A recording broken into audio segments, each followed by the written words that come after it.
Hello, everyone. My name is Stanley St. Rose, and today we're going to be talking about the Lewis and Clark expedition. Now, before I go into this topic, please remember to leave a like, subscribe, and/or comment so the channel can continue to grow.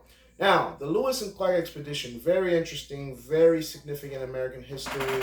So basically, what we have here is that the United States buys the Louisiana Territory from France, which gives the United States altogether 15 states, very significant. It doubles the size of the United States. And Thomas Jefferson is president at this point, and he wants to know, what he has just got. For $15 million, he buys the Louisiana Territory, and it's a lot of territory. I mean, think about, from the Mississippi River. Thomas Jefferson, his goal here with this expedition. Let's be very direct here. His goal, or one of his goals, is to find a direct river route from the Mississippi River all the way to the Pacific Ocean.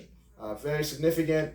So this idea of manifest destiny is really set within this Lewis and Clark expedition.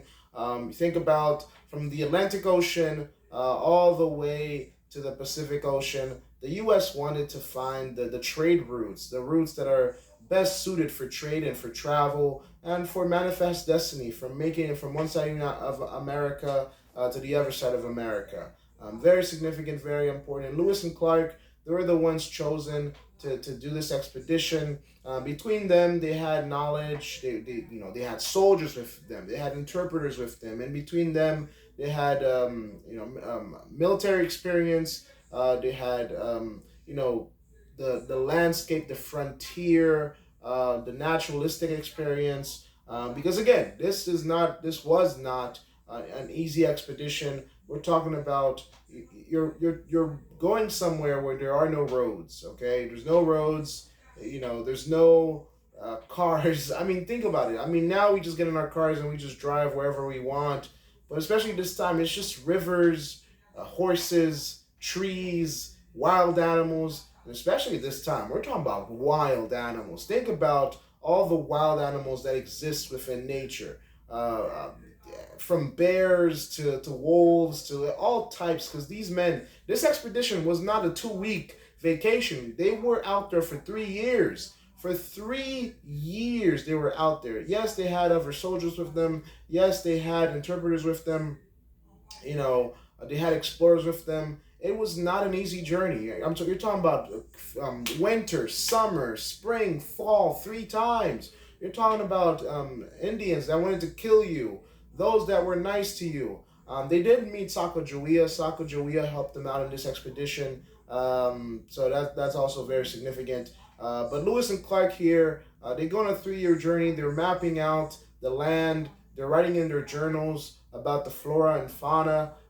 They're talking about the frontier. They're meeting different types of people, pretty much documenting where they are, how they live, where they hunt, what they do, and pretty much they're gathering intel. This is the way in which the president in those days, in 1803, gathered intel. I mean, today the president has the CIA and the FBI and the NSA, but back then in 1803, the president had Lewis and Clark.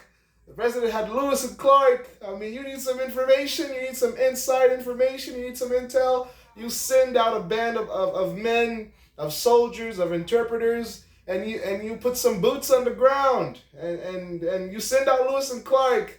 This is not Google. This is not internet servers. It's the Lewis and Clark. I mean, Thomas Jefferson's like, well, don't have the CIA, don't got the NSA. Let me send out Lewis and Clark. So yeah, that was pretty much gathering intel. That's what Lewis and Clark That's what they were doing. They just wanted to know how big was the land. Where the mountains are, where the rivers are. Can we find a water route? Or is there a water route? What kind of people live here? What kind of people live there? Because the Europeans, this vast amount of land was never explored. So you can imagine all the horrors and creatures and because think about the animals, the snakes, the spiders, the bears, the wolves. Oh my, they had to go through all of that. It was probably a very crazy, dangerous journey, but they did make it through the Pacific Ocean. They do come back. It's a 3-year exploration. They map out the land. They write in their journals. They encounter different native groups. They had help. Sacagawea helped them out. And yeah, and then the U.S. was better off. And after this expedition, more people started going out throughout the U.S.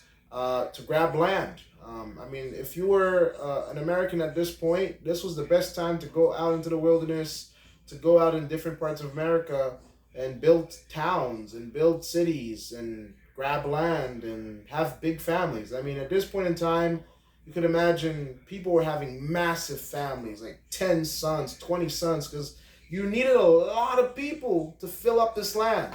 So people at this point, you could imagine, they had the land, they had the food, they needed the people. So, you know, having a lot of children was absolutely necessary at this point in time.